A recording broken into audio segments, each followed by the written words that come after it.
On va parler de ce qui se passe dans les églises, dans les temples, dans les synagogues. Comment est structuré l'espace dans ces endroits-là, dans les lieux de culte? Est-ce qu'il y a... Comment s'est organisé l'espace et qu'est-ce que cet espace signifie? Quels sont les enjeux de cette synagogue? Quels sont les enjeux de cette origine d'église? C'est quoi les enjeux? Qu'est-ce qui est mis en évidence? L'espace de prière. Bon, alors... On va parler de l'espace d'abord. Hein. Alors, c'est conçu comme une salle de spectacle et elle relie sur le dessus. Il y a le podium soulevé, là où officie le rabbin, le curé, et l'assistance, et ensuite qui regarde. Voilà l'espace. Avec un plafond très très haut pour pouvoir respirer. Pour pouvoir respirer. Et les voûtes pour qu'on entende bien. Déjà ça. Donc c'est pas du tout la prière, c'est le spectacle, la scène. La mise en scène. La scène. Il y a une scène. La scène, le podium, Voilà le podium. Vous n'avez pas dit ça.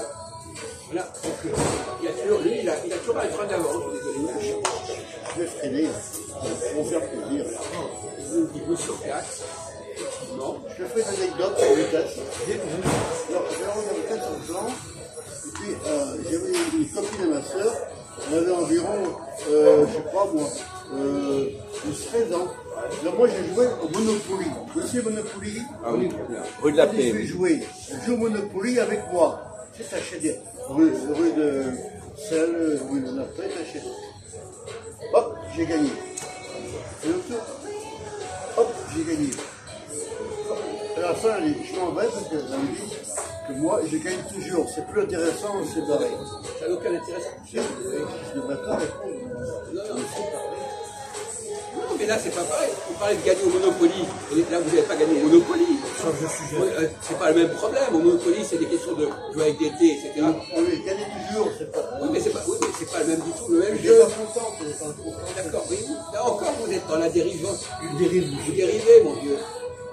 Vous avez gagné parce que vous avez trouvé la bonne solution intellectuellement. Ça n'a rien à voir avec le fait de gagner au Monopoly. Voilà. Ça ne compare pas ce qui n'est pas comparable. Bon, écoutez, là, ça va. C'est tout. Arrêtez, mon Dieu. Alors, c'est marrant. Il dit une chose agréable et après il dit une connerie plus grosse que lui. C'est ça. Ça, c'est différent. Alors, donc, est-ce que vous avez compris, Armel, comment est organisé l'espace religieux dans un temple, une synagogue, une mosquée? Et qu'est-ce que ça signifie? C'est le décor qui est important. Qu'est-ce que ça signifie? Alors, quel décor? Qu'est-ce qu'il est ce décor? Il y a un podium, il y a des fauteuils dans la salle. Podium, il y a... Fauteuils dans la salle. Mais ne le soulevez pas!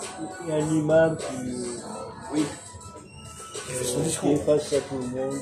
Voilà, bon, là, donc c'est ça que vous voulez entendre, et puis la Bible, il y a effectivement, d'un côté, il y a deux côtés de la barrière. Voilà. Non, bien sûr, il fallait le dire. C'est de la barrière.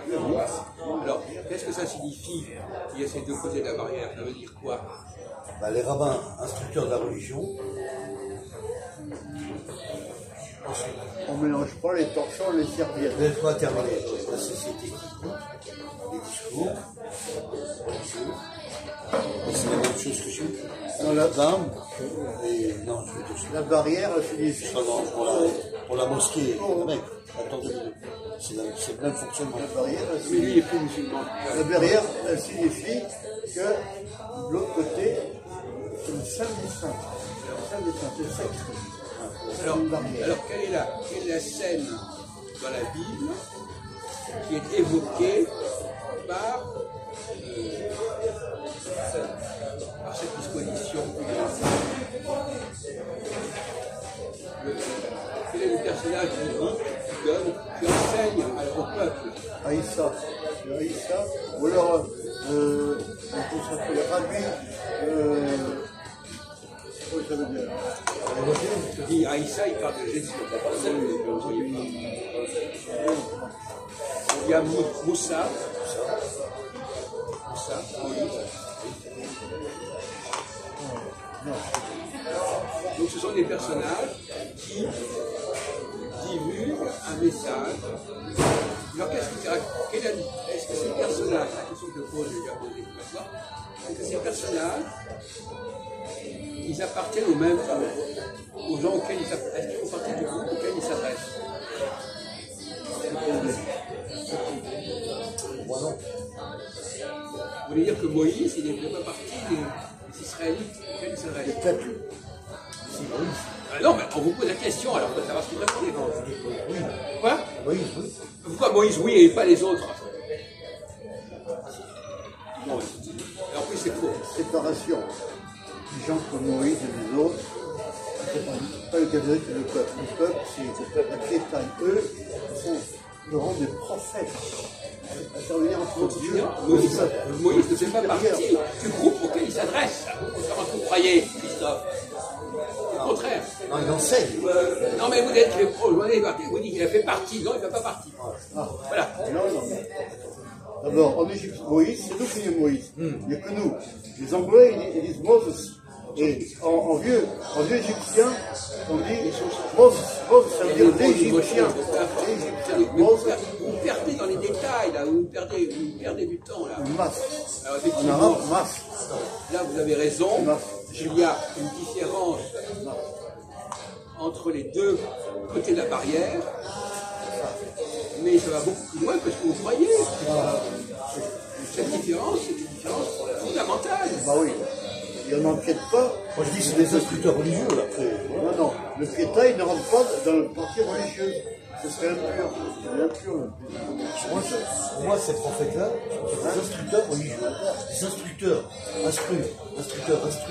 Mais en fait, la question, on ne va pas commencer sur Conduit. la question est de savoir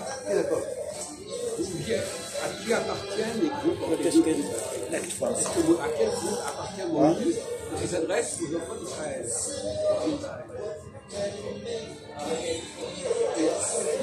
Il appartient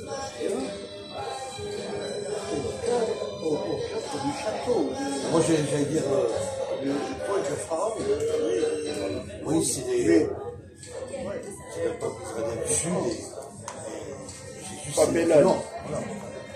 Moi, je suis un peu la fin de Moses. Sauver des autres. Et bien après, la fin de Saïd, il ne revient plus. Il s'est assez la fin de Saïd. C'est pas intéressant là. Vous mélangez toutes les choses intéressantes et après vous perdez dans des détails, dans des digressions. Ce qui me semble ignorer, c'est que Moïse, il n'est pas,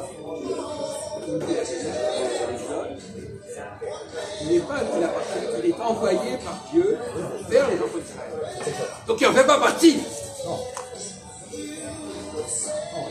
Non, mais vous avez dit qu'il en fait partie. Non, il n'en fait pas partie. Voilà. Ce serait un blasphème, car seul le pharaon se prétend être le Dieu. Donc, cette barrière, une barrière entre des groupes complètement différents. Et alors, qu'est-ce qui se passe dans la synagogue, par exemple? Quand on dit écoute Israël, etc. Il s'adresse au peuple, pas à lui, pas à lui-même. Il ne parle pas de lui-même. Non, il faut écouter. Non, mais j'ai compris, ça va. Il s'adresse au peuple, et donc, et là, il s'adresse à eux, aux autres. Explique-moi ça.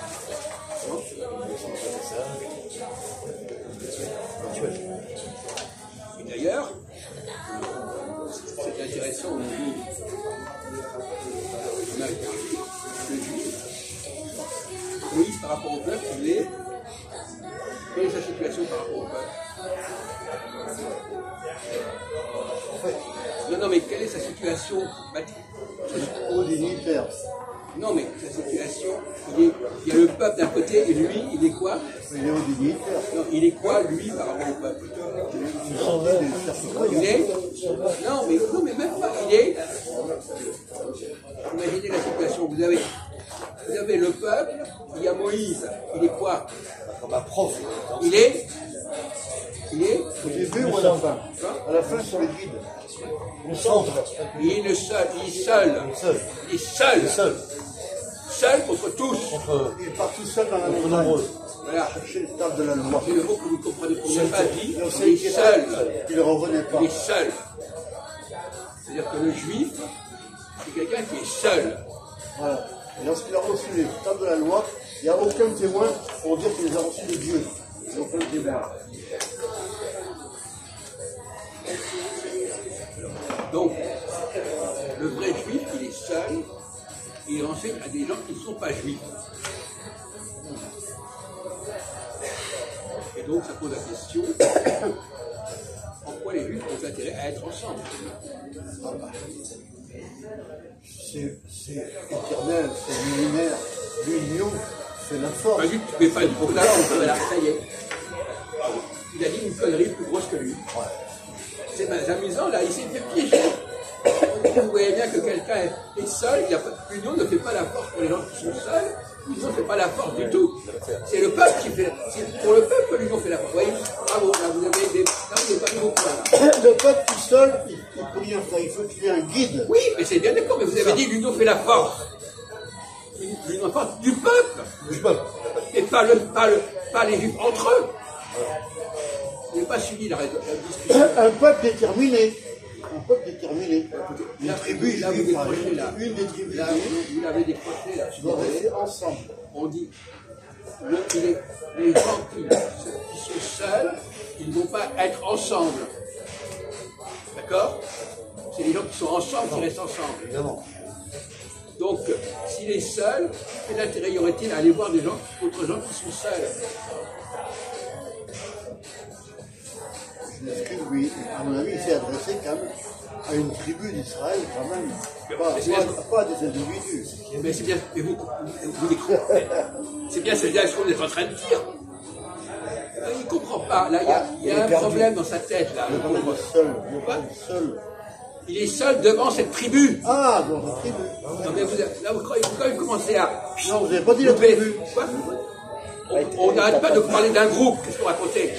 Bon, écoutez, allez vous coucher, là, vous commencez à être... Vous dépassez, vous déclinez, là, mon vieux. Vous n'arrivez plus à vous Je concentrer. n'arrive pas à suivre, devant parler vite. D'accord, en tout cas, là, vous êtes une plus grosse connerie que vous. Bon, très bien.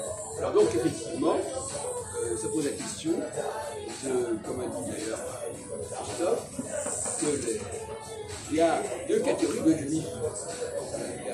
Il y a les juifs qui se regroupent entre eux, et puis il y a les juifs qui sont seuls au milieu des nations.